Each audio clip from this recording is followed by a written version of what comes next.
Mangunda Trading Center, we crossed Kwakwazi River and we had another puncture. This was the last puncture for the trip. We had a total of 5 punctures on this trip alone. We are glad there wasn't any serious technical issue with our bikes other than these punctures. This last one came at a good time as we had a chance to break a little from the unending speeds we had been flying at in the past 30 minutes. It was exhilarating going so fast on this smooth road which didn't have much traffic on the day. We passed 2 trading centers after fixing the puncture. One called Zimbabwe because many people from the area used to migrate to Zimbabwe back in the days. The next trading center was Smallholder, which was a market day and it was kinda busy when we passed.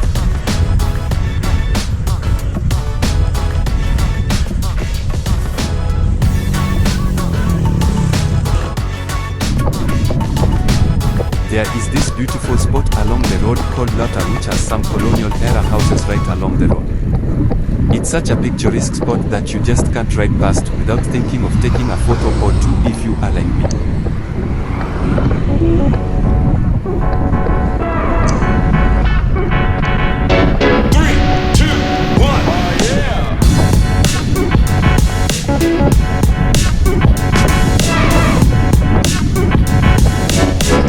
At this point we had been riding for almost 11 hours, but I'm glad I had managed my energy usage very well.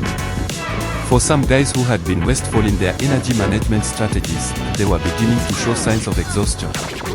I would think they are riding right behind me, but at times when I turned my head around for a conversation, I was only surprised to notice there was no one behind and nowhere in sight.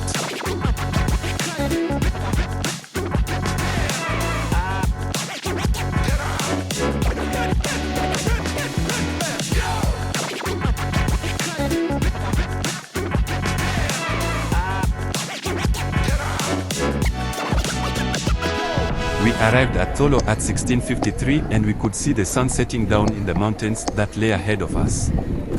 The biggest climb of our trip was yet to be conquered, and it meant that we would climb it in the dark. We weren't worried much because that meant riding in cool weather without the heat from the sun making the experience any worse.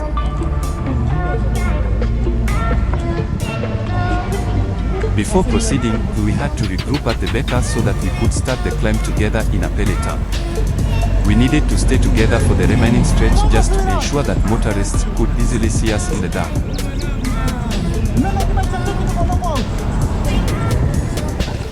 There was only a small gap remaining on the map for us to close the loop.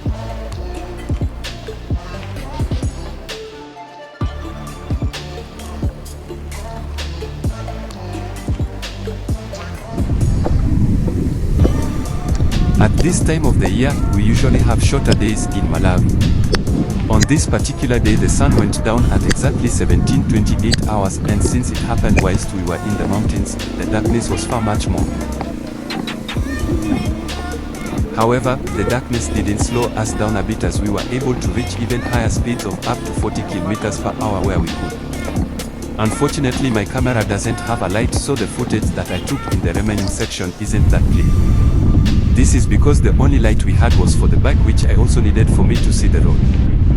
We also had to share the light with my colleagues whose lights had died along the way. We went past a historical site called Sun-Mwalanthunzi. As the local story goes, the rock is a meteorite by the side of the road. It is believed that if you're heading north, this stone will guide you safely on your way. You must walk around it 3 times, tapping the stone as you go with a small stone usually perched on top of the meteorite. Should you involuntarily whistle as you walk, something unexpected will happen to you. When the road builders decided to move the stone, its wrath caused floods, destroying the new road. The stone was back in its place next day. They tried to move it again a bit further, but it was back in place the next day. Not having any of this nonsense, they decided to crush the stone and use it in the road. Next day it was back in place. In the end, the road builders decided to move the road a little to the right and leave the stone where it landed.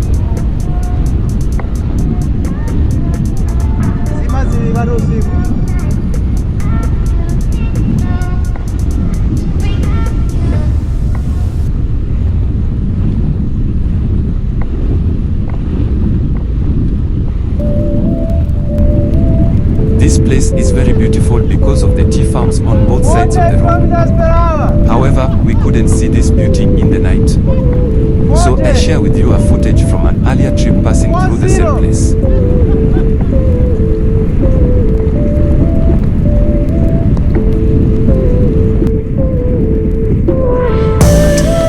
It was nice to ride as a group at this point because we protect each other in case of any eventualities.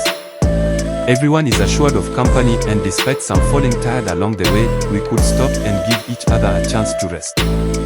It wouldn't be nice to give up at this point after covering over 80% of our trip. The distance that was remaining was far too little for one to even think of giving up. We could even see the lights from Blantyre townships from where we were, and this gave us the assurance that the goal would be accomplished by all means.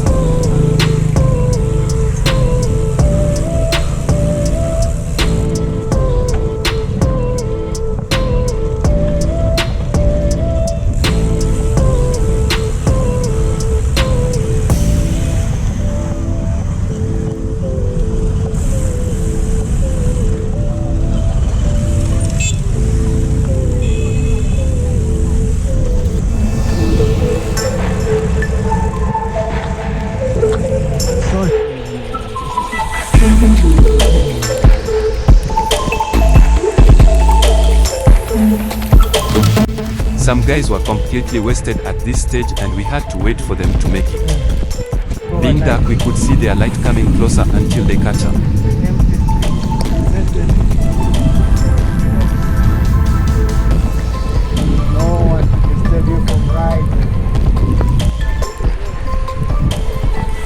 We finally reached Blantyre and clocked 200 kilometers at exactly 8 p.m. It was a great achievement to the team. We thank God for protecting us throughout the journey, as it was a safe and uneventful journey. Almost everything went according to plan, and we arrived in good spirits.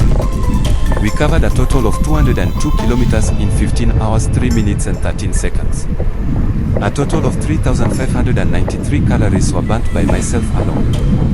We climbed a total of 1,479 meters, and our total moving time was 8 hours, 48 minutes and 23 seconds.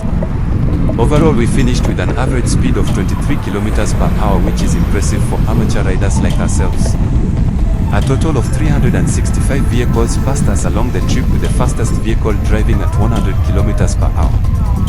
This is as per the vehicle count app that we used along the trip. We thank the good Lord up in heaven for keeping us safe throughout this journey.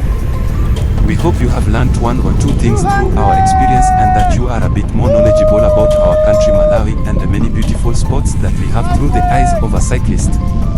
If you haven't yet, please like and subscribe to this channel and hit on the bell icon so that you can be notified of our next upload. We will be back with the next adventure. 200.